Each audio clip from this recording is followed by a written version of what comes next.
बाकी ही रही एनकाउंटर करने वाली बात तो कर लें, कोई फर्क नहीं पड़ता। आपके आज प्रेस वार्ता करने के पीछे उद्देश्य यही था कि कम से कम अगर मुझे कुछ हो जाए तो लोगों को ये पता तो रहे कि तपेश्वर सिंह नेतान जी एक वसूली एजेंट, जमीन दलाली का काम करते हैं। वर्दी सिर्फ उन्होंने सरकारी पहन रखी, लेकिन काम उन्होंने वसूली एजेंट का काम चालू किया।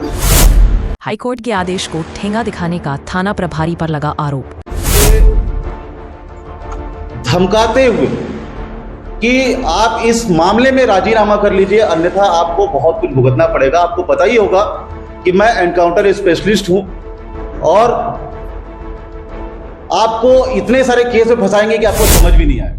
दुर्ग पुलिस पर आम आदमी पार्टी नेता संजीत विश्वकर्मा ने लगाए गंभीर आरोप।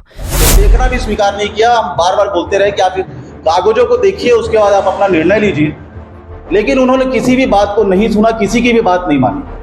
नमस्कार, मैं शालिनी और आप देख रहे हैं सबका संदेश। आइए बढ़ते हैं आज की बड़ी खबर की ओर। छत्तीसगढ़ के दुर्ग में पुराना जमीन विवाद अब पुलिस की कार्यशैली पर भयंकर सवाल खड़ा कर रहा है।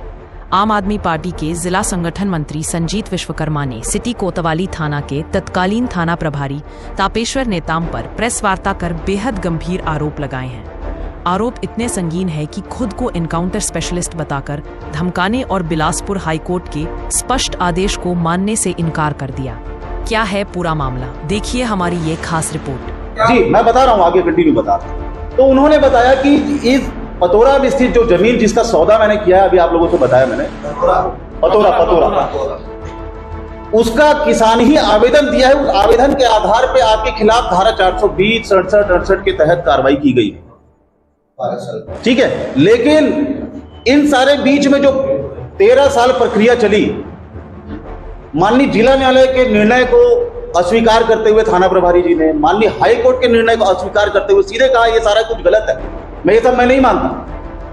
मैंने अगर बोल दिया कि ये गलत है तो गलत है। थाना प्रभारी जी का ये रवैया था हमसे बात करने की। मैं आज का ये प्रेस वार्ता इसलिए कर रहा हूं कि गलत तरीके से किसी के ऊपर फर्जी एफआईआर बनाकर, और ये जो धारा लगी है जी, इस तरह का व्यवहार मेरे साथ कर रहे हैं, तो मैं किस शासन प्रशासन के पास जाकर, मुझे जो रास्ता अच्छा लगा कि आज सिर्फ देश के लोकतंत्र के चौथे स्तंभ पर मुझे भरोसा है, इनके सामने मैं अपनी बात रखूं, ताकि कल को मेरे साथ किसी प्रकार की कोई घटना, दुर्घटना दुर्भावनापूर्वक की जाती है, कारित होती है, तो उसमें कम से कम ये थाना प्रभारी जी की इन्वॉल्वमेंट है, ये लोगों को मालूम रहे। मैं आज के प्रेस वार्ता का मुख्य उद्देश्य है। क्या कोई राजनीतिक रसूखदार की, आप राजनीति से भी आप जुड़े हैं, राजनीतिक रसूखदार व्यक्ति का उस किसान के ऊपर संरक्षण है? बिल्कुल, पूरी संभावना है, पूरी संभावना है। पूरी वो व्यक्ति क्या कांग्रेस का व्यक्ति है कि भारतीय जनता पार्टी? वो भारतीय जनता पार्टी से जुड़ा हुआ है, ऐसा मुझे खबर है। और मैं किसी भी राजनीतिक दल पर आरोप इसलिए नहीं लगाना चाहूंगा क्योंकि कोई भी नेता खुलकर आया नहीं इस मामले में। अगर खुलकर आते तो हम उनसे भी सीधी बात करते, लेकिन बिना किसी राजनीतिक संरक्षण के, बिना किसी प्रशासनिक पहुंच के, ये मामला इतना आसान नहीं था कि किसी के खिलाफ, जैसे कि मान लीजिए कि मैंने भाटिया जी के खिलाफ मैंने एक आवेदन दिया कि इनके खिलाफ आप एफआईआर दर्ज कर दो। क्या इनसे बिना पूछताछ के एफआईआर दर्ज हो सकती है, जबकि इतना गंभीर मामला हो? मामला दुर्ग जिले के पतोरा की जमीन का है, जहां सालों पहले आम आदमी पार्टी नेता संजीत विश्वकर्मा ने इस जमीन का सौदा मालिक के बेटे से पावर ऑफ अटॉर्नी के आधार पर किया। 7 लाख रुपए एडवांस भी दे दिया, लेकिन जब रजिस्ट्री की बारी आई तो विक्रेता टालमटोल करने लगा। संजीत को शक हुआ कि पावर ऑफ अटॉर्नी फर्जी है। 2013 और फिर 2018 में संजीत ने दुर्ग एसपी और सिटी कोतवाली में लिखित शिकायत दी, लेकिन जांच आज तक अधर में लटकी रही। मजबूरन संजीत पहले जिला कोर्ट गए, फिर बिलासपुर हाई कोर्ट, और हाई कोर्ट ने साफ साफ आदेश दिया किसान संजीत विश्वकर्मा के नाम जमीन की रजिस्ट्री करे और संजीत बाकी राशि जमा करे। मैंने 2012 में खरीदा था। किसान रजिस्ट्री करने से जब मना किया, तो रजिस्ट्री करने से मना करने के बाद मैंने न्यायालय की शरण सन 2013 में ही स्टार्टिंग में ले लिया था। उसे बकायदा नोटिस भेजा हमने, पेपर प्रकाशन कराया, सारी चीज विस्तार से जो भी प्रक्रियाएं होती है वो हमने किया। न्यायालय में जमीन की रजिस्ट्री को लेकर हमारा एक प्रकरण जो है कि जमीन जो मालिक है उसके ऊपर हमने चलाया था, जिसके देखते हुए सारी चीज जांच करने के बाद माननीय न्यायालय ने मेरे पक्ष में फैसला सुनाया कि भाई इन्होंने पैसा दिया, आप इनका पैसा आप वापस कर सकते हैं। ये जिला न्यायालय का आदेश की बात। लेकिन उस आदेश को भी जमीन मालिक जो है ना मानते हुए उसने पैसा वापस नहीं किया, और मैं अपील में हाई कोर्ट गया उसी जमीन के मामले को लेकर। जब उस मामले को लेकर हाईकोर्ट गया तो हाईकोर्ट के सारी सुनवाई के दौरान लगभग 6 साल वहां भी प्रकरण चला है। उसमें सारी चीजों को देखते हुए वहां माननीय न्यायालय ने, जो उच्च न्यायालय ने मेरे पक्ष में रजिस्ट्री डिक्री पारित की, उन्होंने निर्णय दिया। इस निर्णय से कहीं ना कहीं वो लोग आने के बाद में वो लोग इस दबाव बनाकर मुझसे जबरन इस जमीन को हथियाना चाहते हैं, मेरे पैसे का गबन करना चाहते हैं। इसमें थाना प्रभारी जी ने बढ़ चढ़कर हिस्सा लिया, ये प्रमुख बात है।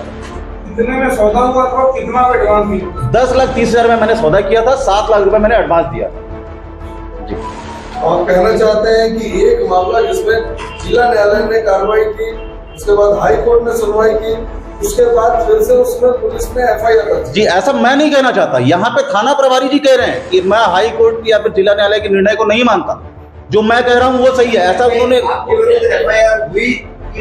वो FIR की कॉपी मुझे उन्होंने नहीं दी, लेकिन बाहर से मुझे पता चला कि उन्होंने मेरे खिलाफ FIR कर दी। हाई कोर्ट ने मेरे पक्ष में स्पष्ट आदेश दिया था, लेकिन उसके बाद भी सिटी कोतवाली पुलिस ने उल्टा मेरे खिलाफ ही धोखाधड़ी का केस दर्ज कर लिया। हाई कोर्ट का फैसला आने के बाद तो जैसे किसी ने पुलिस को खुला लाइसेंस दे दिया। संजीत का आरोप है कि किसी के इशारे पर उन पर जमीन छोड़ने का जबरदस्त दबाव बनाया जा रहा था। मुझे धमकाते हुए कि आप इस मामले में राजीनामा कर लीजिए, अन्यथा आपको बहुत कुछ भुगतना पड़ेगा। आपको पता ही होगा कि मैं एनकाउंटर स्पेशलिस्ट हूं और आपको इतने सारे केस में फंसाएंगे कि आपको समझ भी नहीं आए। हाई कोर्ट की अवमानना का ये मामला है। क्या पुलिस कोर्ट से ऊपर है? बड़ा सवाल ये है कि क्या दुर्ग पुलिस हाई कोर्ट के आदेश को यूं ही अनदेखा कर सकती है? क्या किसी दबंग या रसूखदार के इशारे पर आम आदमी को कुचला जा सकता है? संजीत विश्वकर्मा ने जो सवाल खड़े किए हैं वो दुर्ग पुलिस की कार्यशैली पर एक बहुत बड़ा सवालिया निशान लगा रहा है। मैंने 10,30,000 में खरीदा था सन 2012 में। ये जमीन पतोरा में स्थित है और आज जमीन निश्चित ही है कि 13 सालों में जमीन की कीमत तो बढ़ी ही होगी। लगभग 80-90 लाख रुपए तक भी जमीन की कीमत जा चुकी होगी। लेकिन इन सारी चीजों के बीच में अगर थाना प्रभारी जी का इंटरेस्ट देखा जाए तो उनका जो व्यक्तिगत इंटरेस्ट दिखा कि उसी मामले को लेकर सन 2013 मार्च में मैंने आवेदन दिया था पुलिस अधीक्षक के माध्यम से कि इसमें जांच की जाए। सर, मेरे साथ धोखाधड़ी हो रही है, मैंने पैसा दिया है और जो जमीन मालिक है मुझे रजिस्ट्री नहीं कर रहा है। उसी मामले को लेकर 2018 में भी मैंने शिकायत की कि सर मेरे को अभी तक मेरा पैसा वापस नहीं मिला और इसमें जांच कीजिए, ये लोग मेरा पैसा गबन कर रहे हैं। लेकिन उस समय पुलिस की तरफ से कोई कार्रवाई नहीं हुई।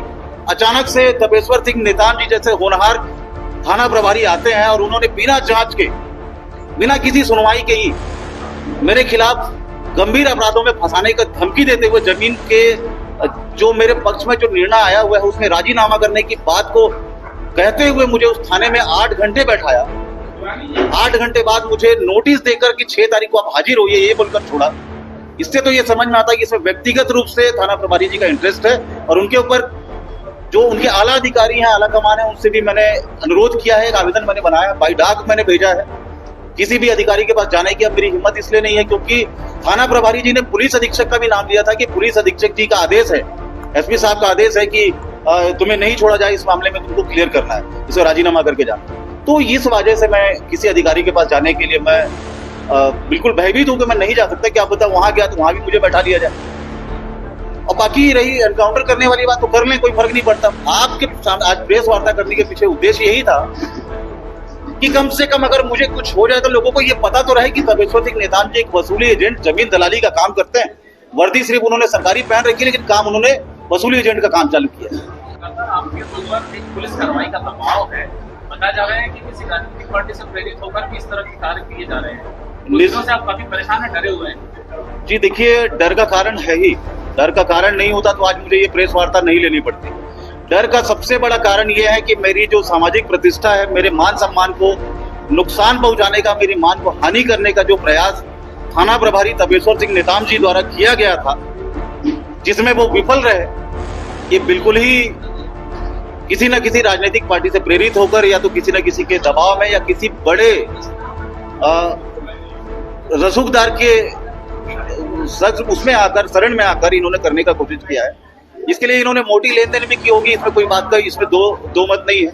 क्योंकि जिस तरह से उनकी बातचीत का तरीका था, माननीय जिला न्यायालय के निर्णय को उन्होंने सिरे से खारिज कर दिया कि मैं नहीं मानता। माननीय उच्च न्यायालय के निर्णय को उन्होंने सीधे से खारिज कर दिया कि मैं नहीं मानता। जबकि जिला न्यायालय ने मेरे पक्ष में सन 2019 में निर्णय दिया था कि ये सारे दस्तावेज आपके सही पाए गए हैं और आपके पक्ष में ये जमीन है और आपको जो एडवांस की रकम दी आपने वो वापस मिलेगी।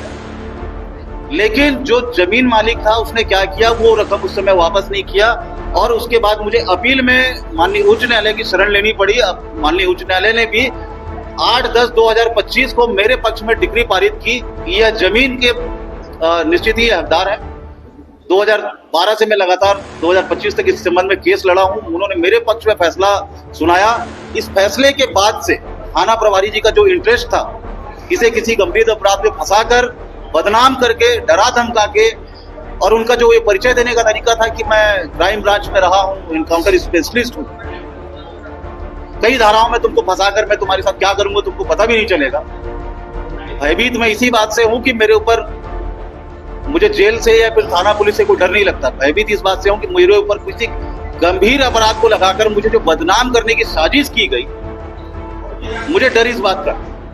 ये जमीन कहाँ पर है और प्रयासों के बाद भी अगर आपके पक्ष में कोई निर्णय या प्रक्रिया कार्रवाई होती नहीं दिखी तो क्या होगा? देखिए, मैं पक्ष विपक्ष की बात नहीं करता। मैं इस पूरी जांच में थाना प्रभारी जी को या फिर जिसको भी लगे, जब जरूरत लगे मुझे विधिवत सूचना देकर मुझे जांच के लिए बुलाए, मैं जाऊंगा, सारे विषयों की जानकारी उन्हें दूंगा। लेकिन ये मुझे पूर्ण रूप से विश्वास है कि इन सारे मामलों में जो जिसने षड्यंत्र किया है उसका भी पर्दाफाश होगा और जो ये गंभीर और गलत आरोप लगाने का कोशिश मेरे खिलाफ किया गया है उसका भी पर्दाफाश होगा और कार्रवाई उसके ऊपर होगी। मुझे पूरा विश्वास है। खबरों में अब तक के लिए बस इतना ही। फिर होगी आपसे मुलाकात, तब तक के लिए नमस्कार और देखते रहिए सबका संदेश। ऐसे ही लेटेस्ट अपडेट पाने के लिए हमारे चैनल को सब्सक्राइब करें और तुरंत नोटिफिकेशन पाने के लिए बेल आइकन प्रेस करना ना भूलें। यदि आप हमें फेसबुक या इंस्टाग्राम के माध्यम से देख रहे हैं तो हमारे पेज को फॉलो जरूर करें। धन्यवाद।